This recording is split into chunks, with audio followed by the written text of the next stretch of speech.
उनके हाथों में जो ये शस्त्र है वो आज की तारीख में शायद कुछ हद तक सांकेतिक जरूर रह गए हो, लेकिन एक पूरा दौर संजय चला है, एक पूरा दौर चला है जब इन्हीं शस्त्रों के साथ उन्होंने सनातन की रक्षा भी की। संजय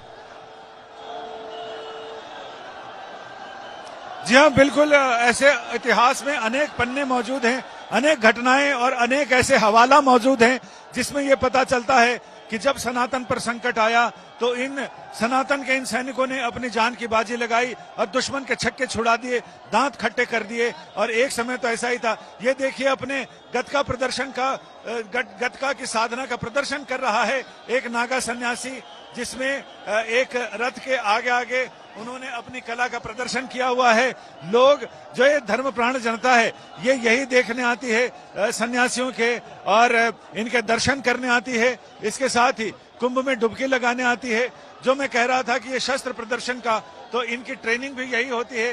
ये सनातन की फौज जगत गुरु शंकराचार्य ने 10 नाम सन्यासी बनाए थे, यानी इनके 10 नामों में 10 गोत्र की तरह कह सकते हैं। इन अखाड़ों में जो ये सन्यासियों के अखाड़ 7 अखाड़े हैं, इन 7 अखाड़ों में 10 नाम के सन्यासी होते हैं, जिनके नाम के पीछे गिरि, पुरी, आश्रम, वन, अरण्य, सागर, सरस्वती, ऐसे करके 10 नाम हैं। इन 10 नामों को ये धारण करते हैं, जिनमें गिरि नाम वाले सन्यासी होते हैं। और इन अखाड़ों में ऐसा परंपरा है कि जो अरण्य नाम के हैं, पुरी नाम के हैं, सागर नाम के हैं, वन नाम के हैं, आश्रम नाम के हैं। जैसे कई संतों के नाम के आगे आश्रम लिखा होता है, कई के नाम के पीछे गिरि या पुरी या सरस्वती लगा होता है। तो ये 10 नाम सन्यासी बनाए और इन सन्यासियों को ये दीक्षा दी कि ये धर्म के लिए अपने आप को कुर्बान कर दें। उन्हें इस बात की चिंता नहीं होनी चाहिए कि धर्म के लिए अगर कुर्बान करते हैं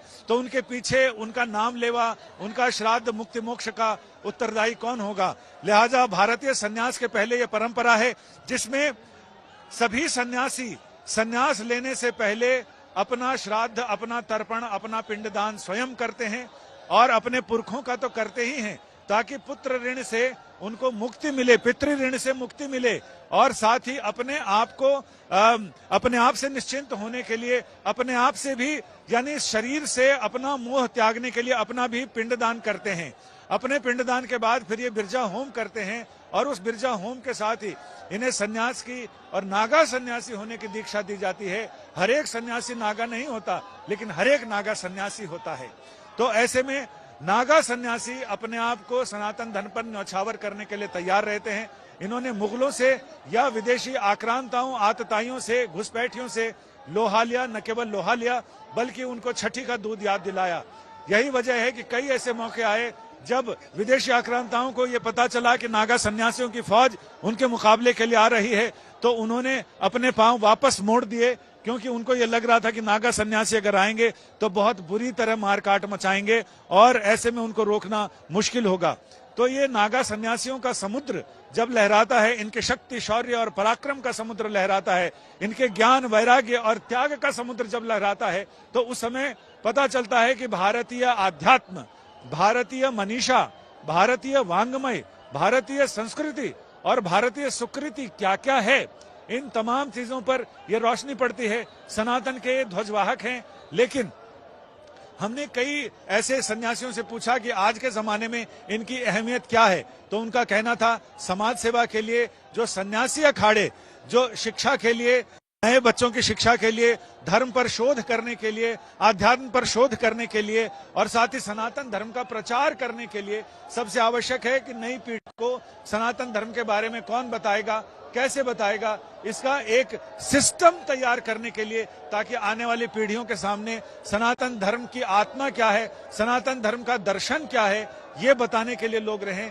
तो अब ये सन्यासी इस भूमिका में रहते हैं। चूंकि युद्धों की भूमिका तो अब लगभग समाप्त प्राय हो गई है। अब तो यह है कि सनातन धर्म के अस्तित्व की रक्षा के लिए विदेशों में या देशों में अंदरूनी शक्तियां जो इसके खिलाफ युद्ध कर रही हैं, उनका जवाब देने के लिए ये सनातन के सन्यासी अपने आप को कुर्बान करने के लिए, बलिदान करने के लिए तैयार रहते हैं। ये देखिए, ये महामंडलेश्वरों के रथों पर भी सवार हैं नागा सन्यासी और अपनी शस्त्र कला का प्रदर्शन कर रहे हैं और ये बता रहे हैं कि कैसे सनातन धर्म की रक्षा के लिए उन्होंने अपने आप तक को, यानी जैसे कफन सर पर बांधकर कोई आदमी निकल जाए, कुछ उसी तरह से ये सन्यासी भी अपने आत्म बलिदान, सर्वोच्च बलिदान, कुछ जैसे सैनिक होते हैं वो देश के लिए सर्वोच्च बलिदान करते हैं। ये जगत गुरु शंकराचार्य के स्थापित किए वो सेना की टुकड़ी और वाहिनी है जो अपने सनातन धर्म और सनातन मूल्यों की रक्षा के लिए अपने आप को कुर्बान करने का मादा रखती है। और यही वजह है कि एक तो इसमें हठयोगी बहुत होते हैं, ना इनको सर्दी लगती है ना गर्मी लगती है। जब पूरी दुनिया गर्मी में तपती है तब ये पंचाग्नि साधना करते हैं, अपने चारों ओर उपलों की आग लगाकर, और ये उसके बीच में बैठकर साधना करते हैं। इन्हीं योगियों में से कुछ हठयोगी ऐसे होते हैं जो कांटों पर बैठकर साधना करते हैं। यहाँ भी कई ऐसे योगी, कई ऐसे संत हैं जो कांटों पर, बड़े बड़े कांटे होते हैं बबूल के, उन पर लेटकर साधना कर रहे हैं। कुछ लोग नीचे आग जलाकर साधना कर रहे हैं और तब तक उनकी साधना चलती है जब तक जिस लोहे के पीठ पर वो बैठे हैं वहां तक आग ना पहुंच जाए। तो ये वसंत पंचमी से इनकी पंचाग्नि साधना और ज्यादा तेज हो जाएगी। महाशिवरात्रि तक ये साधना चलेगी। अब ये संत महंत, चूंकि वहां पर पार्किंग एरिया में बहुत सारे वाहन हैं, लिहाजा ये अपने वाहनों से उतर रहे हैं और स्नान क्षेत्र की ओर, गंगा यमुना की धारा की ओर धीरे धीरे आगे बढ़ रहे हैं, ताकि ये समय से जो 40 मिनट का समय है उस समय में ये स्नान अपना संपूर्ण कर सकें। पीछे से संतों, महात्माओं, महामंडलेश्वर, मंडलेश्वरों की कतार आती हुई दिखाई पड़ रही है, जिनका उद्देश्य है कि समय से स्नान पूर्ण करना और इसके बाद वापसी की यात्रा, क्योंकि इसके बाद वैष्णव वैरागी संतों के अखाड़ों का आगमन शुरू हो जाएगा। तो घंटियां गुंजाते हुए, नारे लगाते हुए, और मैं अपने कैमरामैन संजय से कहूंगा कि उधर वो जंगम साधु भी दिखाई पड़ रहे हैं। वो ऐसे साधु हैं जिनका कहना है कि उन्हें ही दान लेने का अधिकार है। उनके सिर पर मोरपंखी है, हाथों में टल्ली है यानी घंटी बजाने की, और उनके सिर पर शेषनाग है, कानों में कुंडल है।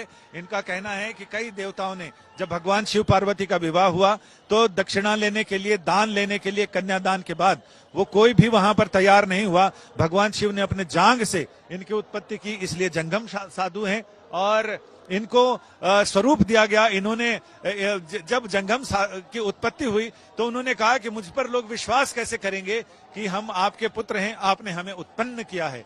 इस पर भगवान शिव ने उन्हें शेषनाग का प्रतीक दिया, देवी पार्वती ने उनको कानों में कुंडल दिए और नंदी भगवान ने उनको टाली घंटी दी। इस तरह से कई लोगों ने इनको अलग अलग श्रृंगार दिए और उन श्रृंगार के साथ साथ वो ये यहाँ पर अभी भी आते हैं और सभी अखाड़ों में अखाड़े जाते हैं घंटी बजाकर और शिव जी की कथा सुनाकर ये उनसे दान लेते हैं। उनका कहना है कि दान लेने के अधिकारी वही हैं। अभी अखाड़ों का सिलसिला, रथों का सिलसिला जारी है, जिसमें संतों और महात्माओं के आने का ये महात्मा आ रहे हैं, जिनके अनुयायियों में कई विदेशी हैं और वो विदेशी अनुयायी यहाँ पर दिखाई पड़ रहे हैं, जिन्होंने भारतीय सनातन की शक्ति को पहचाना, भारतीय आध्यात्म से आत्मसात किया और अपनी संस्कृति, अपना देश, अपना वेश छोड़कर यहाँ आ गए हैं, यहाँ आए हैं और यहाँ पर भारतीय आध्यात्म के साथ एक रूप होकर यहाँ महाकुंभ के महामेले में स्नान करने के लिए उपस्थित हैं। और यहाँ पर जूना अखाड़ा का प्रवेश हमने देखा है, लेकिन आवाहन अखाड़ा के चिन्ह जिन्हें और पंचाग्नि, 3 अखाड़ों को एक साथ स्नान का ये समय आवंटित था। अभी उनके निशान आप यहाँ पर देख सकते हैं, लेकिन बड़ी संख्या में जूना अखाड़ा के साधु संत सन्यासी भीतर गए हैं। और अब देखिए पीछे से जो, जैसा संजय भी बता रहे थे कि जो महामंडलेश्वर हैं उनके वाहन वहां पर चूंकि रुकते हैं, उसके आगे वो अब जाएंगे। पैदल मार्ग से अब आगे जाना होता है। आचार्य महामंडलेश्वर अवधेशानंद जी भी जूना अखाड़े से जुड़े और उनका देखिए यहाँ पर जो अलग अलग आप छतरियों के साथ आगे महामंडलेश्वरों को प्रवेश करते हुए देख रहे हैं, इसमें ये उसी का क्रम है। ये जूना अखाड़ा, श्री आवाहन अखाड़ा और साथ में पंचाग्नि अखाड़ा, इन 3 अखाड़ों का स्नान यहाँ पर आज। कुमार अभिषेक, आपको अगर आवाज आ रही है तो मैं चाहूंगी कि आप वर्णन करें आप जो अपने आसपास दृश्य देख रहे हैं।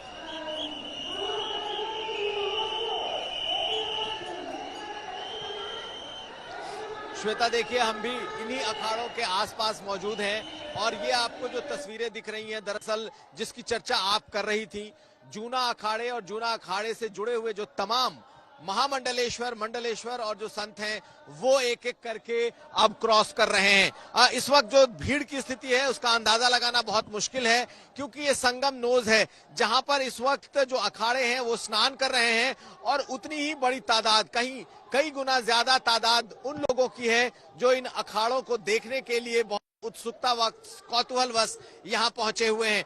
जब ये अखाड़े अपने शिविर से निकले हैं और इस संगम नोज तक यानी कि त्रिवेणी तक जो पहुंच रहे हैं, उसके बीच में लाखों लोगों की जो भीड़ है, जो कतार है, वो आपको दिखाई दे रही है।